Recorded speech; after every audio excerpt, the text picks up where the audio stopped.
Assalamualaikum warahmatullahi wabarakatuh. Puji syukur kita ucapkan kepada Allah Subhanahu wa Ta'ala yang mana telah memberikan kita rahmat dan karunia-Nya sehingga kita dapat melaksanakan diskusi di ruangan Zoom.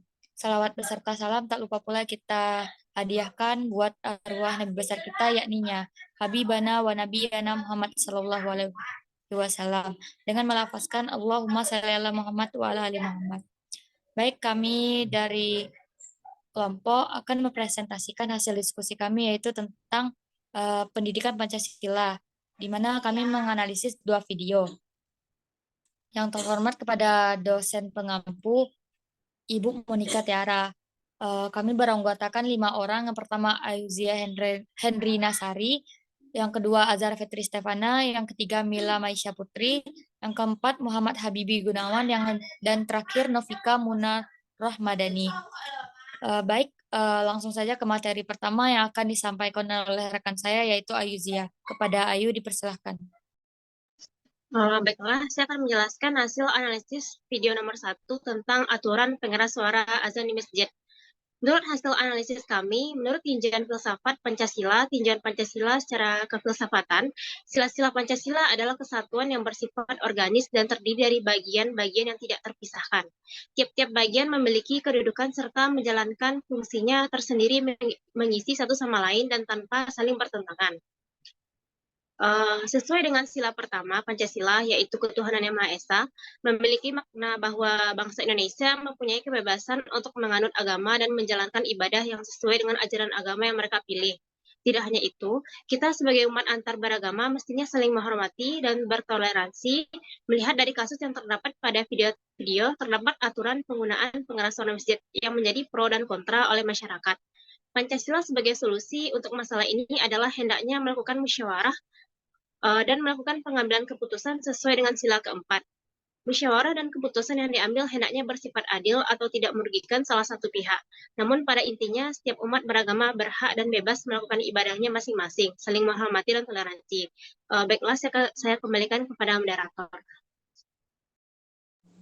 Baik, terima kasih kepada Ayu. Materi selanjutnya akan disampaikan oleh rekan saya yaitu Mila. Kepada Mila dipersilahkan.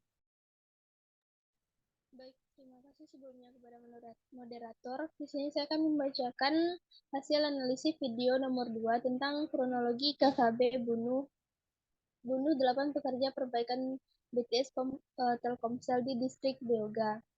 Menurut hasil analisis kami, kasus ini pada intinya melakukan penyerangan dan pembunuhan yang dilakukan oleh KKB atau kelompok kriminal bersenjata yang terhadap pekerja, di mana kita sama-sama tahu KKB sering melakukan aksi teror dan kekerasan karena menginginkan Papua lepas dari NKRI.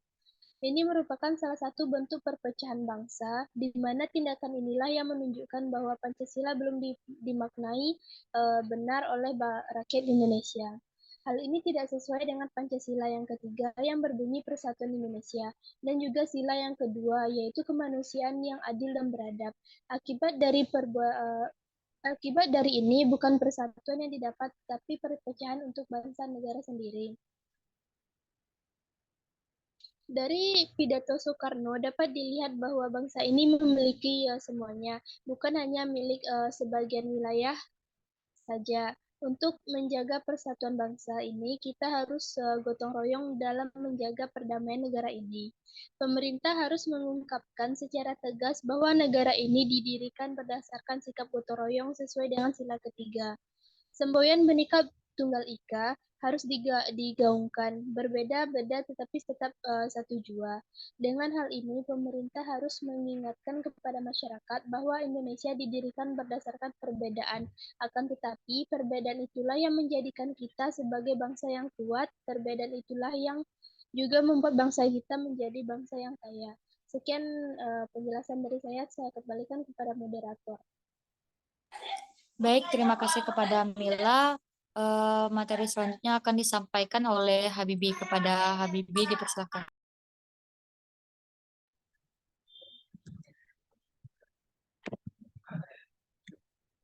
Terima kasih moderator. Saya akan membacakan materi selanjutnya. Ini semua terjadi. Sebelumnya saya mohon izin untuk mematikan kamera karena kamera saya sepertinya ada kerusakan. Ini semua terjadi mungkin karena adanya kesenjangan yang terjadi di daerah Papua. Papua harus dilihat dalam kesetaraan, kesamaan, dan bagian dari bumi Indonesia.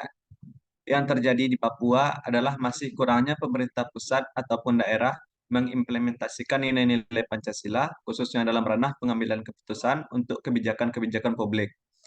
Jika nilai ideologis Pancasila ini menjadi dasar pengambilan keputusan, menurut kami, orang asli Papua pasti semakin yakin dengan masa depan mereka yang adil dan bermartabat sebagai bangsa Indonesia.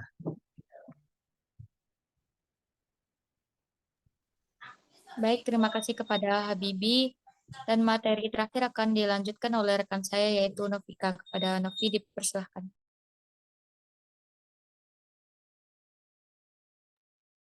Baik, saya akan melanjutkan dari analisis video kedua. Pengimplementasian nilai Pancasila atau solusi dalam masalah ini bisa kita lihat dari relawan Pancasila Muda bisa berkontribusi membantu penyelesaian konflik di tanah Papua dengan membuat norma, roadmap, solusi strategis untuk persoalan Papua yang belum selesai hingga hari ini. Harapannya dengan adanya roadmap bersama akan membantu semua pihak untuk lebih aware, peduli, dan lebih semangat menyadari perannya masing-masing. Sekian dari saya kembalikan ke moderator. Baik, terima kasih kepada Novika. Itulah tadi hasil diskusi kami mengenai tanggapan dari video yang telah Ibu paparkan. Jika ada kesalahan, kami mohon maaf. Wassalamualaikum warahmatullahi wabarakatuh.